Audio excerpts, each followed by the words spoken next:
Today's subject matter is brought to you by the fine folks at English Software. English Software.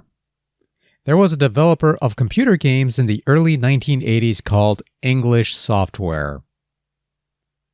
Have you tried doing a Google search on English Software? Have you tried specifying English Software Company or developer or some variation of that phrase? No, I wouldn't expect you to. Because who in their right mind would want to name their company after their native tongue? Or their motherland for that instance. Now maybe if you're a Québécois, oui peut-être, ça peut être possible, mais...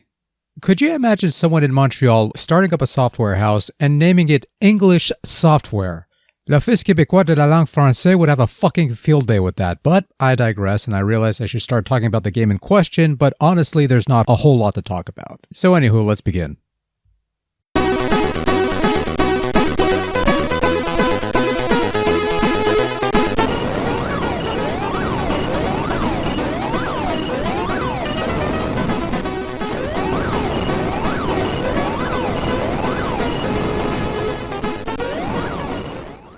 This is HyperBlast, released in 1983 for Atari 8-bit computers, and wouldn't you know it, it's another space shooter where you shoot space bugs in space!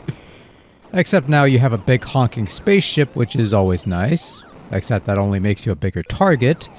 But yeah, if you've played things like Galaga, Galaxian, Space Invaders, you know how this works. A bunch of aliens appear on screen and you have to clear them from the screen to bring in the next wave so you can clear them off the screen.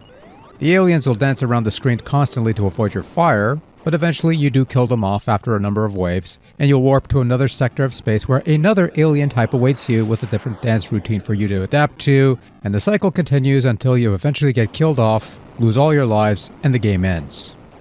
Such is the way in the circle of life and death and everything else in between. So as stated, and as you could probably tell on screen, HyperBlast gives you a very big ship to control, which in turn makes you a bigger target. On top of that, you have 3 main guns that alternate fire.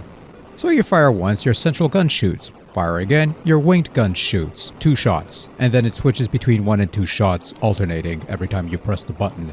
That means having to time and aim your shots carefully so that they hit their intended targets, but on the other hand your shots fly by fairly quickly and you can have up to 2 or 3 on screen, which gives you more flexibility.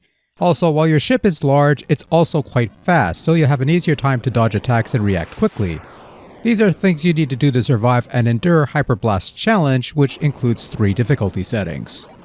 Now look, it's not the most original concept, and let's be fair, a lot of these early computer games back in those days were often derivatives of popular arcade titles, and even other arcade titles would copy each other and whatever. Who cares? The important thing is that while HyperBlast feels familiar with its shooting game, it at least tries to mix things up with the dancing targets, the larger playership, and the stocked guns. Other than a few mild adjustments, HyperBlast plays about as well as you would expect any arcade shooter of this ilk to play out, especially in this time frame. Controls are simple to grasp and fairly responsive. Gameplay is fairly straightforward, and again, the variety in aliens every so often is rather nice.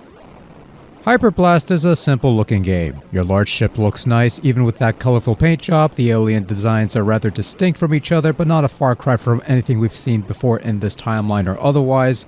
And I also like the warp effect, simple but efficient. And the sound output is equally derivative. Bugs make noise, you shoot them dead, they stop making noise, and a jingle plays you out when the game ends. Nothing out of the ordinary, nothing really special, we move on with our lives. Overall, HyperBlast is a fine Galaxian, Space Invaders, whatever derivative of that style of shooter. It plays well enough, has a couple unique bits without being too different, and it's quite a bit of fun. All in all, a perfectly acceptable space shooter thing on Atari 8-bit from English Software.